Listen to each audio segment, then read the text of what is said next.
అక్కడ ఆదివాసీ పోరాటం మలిదశకు చేరుకుంది. లంబాడా హటావో ఆదివాసీకి బచావో అనే నినాదం మరోసారి హోరెత్తిపోతోంది. ధర్మయుద్ధానికి సమర శంఖారావం కూడా పూరించింది ఆ సమాజం. మరి జాతి బాగుండాలంటే జెండాలు ఎజెండాలు పక్కన పెట్టి అంతా ఒక్కటవ్వాలంటూ పిలుపునిచ్చింది. ఆ పిలుపుతో పార్టీలకు అతీతంగా నేతలు కదిలారు. దండు కట్టి దండోరా మోగించి ధర్మయుద్ధానికి జై కొట్టారు. కానీ పోరాటానికి ఊపిరులూదిన అగ్రనేతలు ఇద్దరు మాత్రం ఇప్పుడు జాడలేకపోవడమే ఆసక్తిని కలిగిస్తోంది. పొలిటికల్ గా చర్చనీయాంశంగా మారుతోంది. ఇంతకీ ఎవరా ఇద్దరు, ఏంటా కథ? అడవుల జిల్లాలో మళ్లీ అగ్గి పుట్టింది. యుద్ధ పేరి మోగించిన కెరిపుత్రులు. జాతికి కీలకమైన నేతలు జాడలేరేంటి? వద్దనుకున్నారా? వ్యూహంలో భాగమా? అడవుల జిల్లా ఆదిలాబాద్ మరోసారి అసలు సిసలు పోరాటానికి వేదికవుతోంది. తమ హక్కుల్ని కాపాడుకునేందుకు మరోసారి జంగ్ సైరన్ మోగించారు ఆదివాసీలు. దశాబ్దాలుగా ఈ పోరాటం చేస్తున్న ఈ అడవి బిడ్డలు ఇప్పుడు మలిదశ ఉద్యమానికి శ్రీకారం చుట్టారు. అందులో భాగంగానే ధర్మయుద్ధం పేరిట ఉట్నూర్లో భారీ బహిరంగ సభ నిర్వహించింది. ఆదివాసీ సమాజం సైతం కదలి రావడంతో సభ అనుకున్న దానికంటే 10 రెట్లు ఎక్కువే విజయవంతమైందనే చెప్పాలి. అయితే ఈ పోరాటంలో రాజకీయంగా జెండాలు ఎజెండాలు పక్కన పెట్టి చాలా మంది గిరిజన నేతలు కలిసొచ్చిన ఈ పోరాటానికి నాడు ఊపిరిలూదిన మాజీ ఎంపీ సోయం బాపురావు, ఎంపీ గొడెం నగేష్లు మాత్రం ఇటువైపు కన్నెత్తి చూడకపోవడం కలకలం సృష్టిస్తోంది. ఈ ఇద్దరు నేతలు ఎందుకు రాలేదన్నదే ఆదివాసీ వర్గాల్లో ఉత్కంఠ రేపుతోంది. ఆదివాసీ అగ్రనేతలుగా ఒక వెలుగు వెలిగిన సోయం, నగేష్లు ఈ మలిదశ ఉద్యమం వైపు కన్నెత్తి కూడా చూడలేదట. అసలు ఈ ధర్మయుద్ధం ఏంటి, దాంతో మాకేంటి సంబంధం అన్నట్లుగా వ్యవహరిస్తున్నారట. దీంతో కట్టలు తెంచుకున్న ఆవేశంతో ఊగిపోతోంది ఆదివాసీ సమాజం. ఆ ఇద్దరు నేతల తీరుపై ప్రత్యర్థులు కూడా అదే స్థాయిలో భగ్గుమంటున్నారట. జాతి ఓట్లు కావాలి కానీ జాతి కోసం కలిసి నడవలేరా అంటూ ప్రశ్నిస్తున్నారట. లంబాడా హఠావో ఆదివాసీ బచావో అనే నినాదం ఈ అడవుల జిల్లాలో దశాబ్ద కాలంగా మారుమోగుతోంది.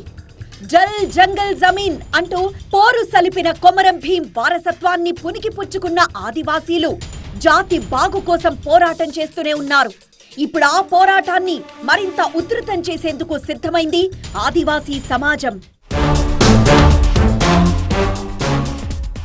సమాజమంతా ఏకతాటిపైకొచ్చిన వేళ గల్లీ నుంచి ఢిల్లీ స్థాయికి ఆదివాసీ ఉద్యమాన్ని తీసుకువెళ్లిన మాజీ ఎంపీ సోయం బాపురావు మాత్రం ఇటీవలే నిర్వహించిన ధర్మయుద్ధం సభకు హాజరు కాకపోవడం చాలా అనుమానాలే రేకెత్తిస్తోంది.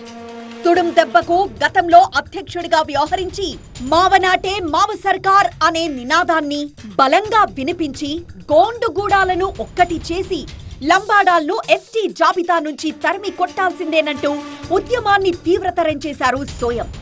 ఆ ఏకైక లక్ష్యంతోనే ఢిల్లీ స్థాయిలో వీరోచిత పోరాటం చేశారు కూడా. పార్టీలు మారినా పంథా మాత్రం మార్చుకోకుండా ముందుకు సాగారు. న్యాయ మార్గంలో పోరాటం చేసేందుకు కోర్టు మెట్లెక్కారు. అలాంటి నాయకుడు ఇప్పుడెందుకిలా ఆదివాసీల పోరాటం తనది కాదన్నట్లుగా వ్యవహరిస్తున్నారో అంతు చిక్కడం లేదు. రాజకీయంగా 2004లో బోధు నుంచి ఎమ్మెల్యేగా గెలిచిన సోయం రాష్ట్ర విభజన తర్వాత రూటు మార్చారు. బీజేపీలో చేరి 2019లో ఆదిలాబాద్ ఎంపీగా విజయం సాధించారు. అయితే 2024లో ఆ పార్టీ టికెట్ దక్కకపోవడంతో మళ్లీ కాంగ్రెస్ లో చేరారు. అయితే వేగంగా మారిన రాజకీయ పరిణామాలతో పాటే ఎంపీగా ఆయన 5 ఏళ్ల పదవీ కాలంలోనే ఆదివాసీ పోరాటం నీరుగారింది. తుడుం దెబ్బ అధ్యక్ష పదవికి సైతం సోయం రాజీనామా చేశారు. ఈ ప్రభావంతోనే ఆదివాసీ సమాజానికి సోయం కాస్త దూరమయ్యారనే అభిప్రాయం ఏర్పడింది. అందుకే ఈసారి ఆదివాసీ మరో అగ్రనేత గోడెం నగేష్ కు అవకాశమిచ్చింది. దీంతో మరింత డీలా పడిపోయిన సోయం ప్రస్తుతం అధికార కాంగ్రెస్ నేతగా మాత్రమే తన ఉనికిని కాపాడుకుంటున్నారు.